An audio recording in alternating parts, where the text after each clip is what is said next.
On a recent trip to Israel, my Aunt Betsy and her husband Simon decided to go visit Herzliya. While they were there, they went out to eat at this place called Meat and Wine Co. It's a beautiful, magnificent two-story restaurant. They were seated at a table downstairs, and my aunt turns to the waiter and says, "You know, is it possible for us to have a table upstairs? We want to see the view." So they're given a table upstairs, and they go upstairs, and a different waiter comes over. We sat down, and our waiter came over, and he was telling us the specials and kibitzing with him a little bit. You know, he was very jovial. And as he was walking away, he said, "By the way, if you need anything, my name is Barak."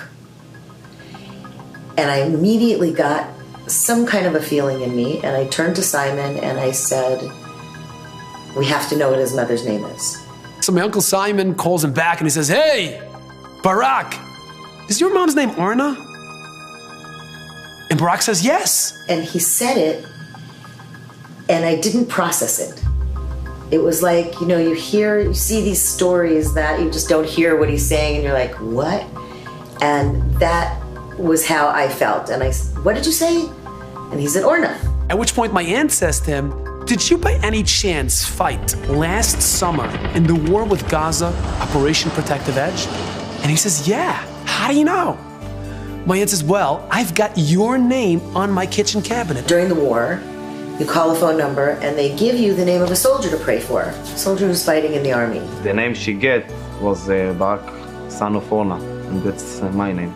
Barak ben Orna. And what's even stranger is, my aunt tells Barak that 2 weeks ago she walked into her kitchen in Beverly Hills and she saw his name and she began praying for him.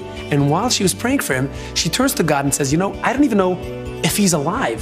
It would be nice to meet him and to see how he's doing." I went to Israel, it wasn't planned. I went to Herzliya, it wasn't planned. We went to this restaurant, we went to this table. He was our waiter. It was just a powerful message to me that Hashem is right there. Betsy prayed for me to come back home safe, and I came back home safe.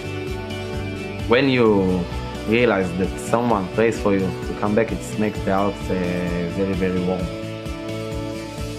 Around 3 weeks ago, Barak sent an email to my aunt. He told me that the next day he started putting on tefillin, that he hadn't put on tefillin in years. I felt that this is a mark from God or something.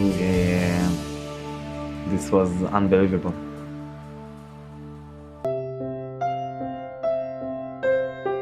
We live in a world of 7 billion people. And it's hard to imagine that the creator of the universe is looking after little old me. It's hard to believe that he's orchestrating every event in our life. And sometimes it's hard to feel like when I talk to him, he's actually listening. On Rosh Hashanah, the day God created man, we remind ourselves that he is actually paying very, very close attention to every detail of our life. We remind ourselves that he is behind the events we call coincidence, accident, or chance. And we remind ourselves that life is a gift. And it should not be taken for granted. And every breath you take is his special way of saying, you matter. So reach out to him and talk to him. Ask him for a year of happiness and health, or whatever else you might need, because he's waiting to hear from you.